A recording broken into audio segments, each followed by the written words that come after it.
अनिल आत्मा नाईक हांणी बरयल्ले, गौतम गावडे हांणी दिग्दर्शन केल्ले आनी अक्षय नाईक हांच्या सुरेख आवाजान पदां आशिल्ले मनीसपणाचे देवूळ ह्या कोंकणी नाटकाचो पयलो शो हालीं सांखळीच्या रवींद्र भवनांत जालो. पळयात मनीसपणाचे देवूळ नाटकांतली कांय खीण चित्रां.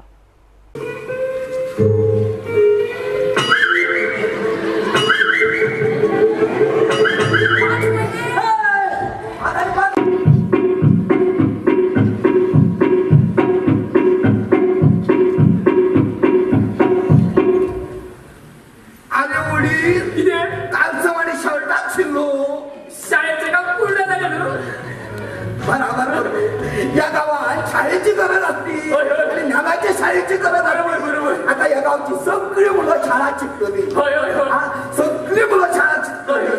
वडील तेव्हा खूप लोक देणगी देतो, पण एक शाळा बांधू होई तर कोण देत नाही काय देत ना. आता शाळा बांधू ना अण्णा बोललोय, अण्णा बोलायला शाळा सरकारात बंद असता आम्ही नो. अरे या मेल्या सरकार म्हणजे कोण? तोच माहित. अरे आम्हीच आहे सरकार.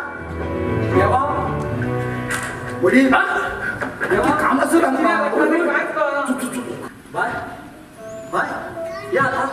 या किती करून घेतला काय नको मी बेगीनं करा येऊचे हातात बाग घेऊन देवाकडे मागतात. इतलो अण्णा जाय बाई तुका. चल चल आम्ही धोत्राकडे या. ना ना काय ना मातशेच बरं झालं आता ते. किदे किदे गोवन हात घेता घेतकूच खाव पॅक ना तुझो. इतको इतको मोग दिता माझं जावय तुका. अरे अरे असे हात म्हणून किती पळयता बाय जाऊन सगळं ऐकतो. आज सकाळच्या हॉस्पिटलाच्या बाहेर सरलो तेन्ना सगळ्या लोकांनी म्हाका उखलून धरलो.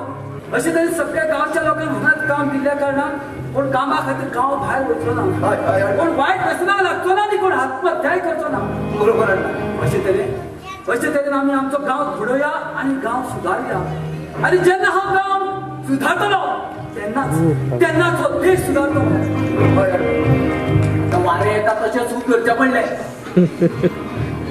पण ना हांवें सगळीं वायट कामां सोडलेली आसा. आता हांव प्रामाणीक जाला. आता म्हाका बी एक काम दियाक ना. तुका काम बी माती ना. तुझ्या असल्या फटीपणाच्या कामाक लागून आयज पळय तूं पॅन्टी वयल्यान तुवाल्याचेर पावलो. आनी आमचो वडील इतलो प्रामाणीकपणे काम करता म्हणून पळय तो तुवाल्या वयल्यान हाफ पॅन्टीचेर पावलो. आता तरी सुदार. आता तरी बरें प्रामाणीकपणे काम कर आनी लोकांक करून कितें तें दाखय. हे पळया आमी बरे लाखांनी पयशे म्हणून देवाची व्हडली व्हडली देवळां बांदच्या परस मनीसपणाचे देवूळ बांदया. मनीसपणाचे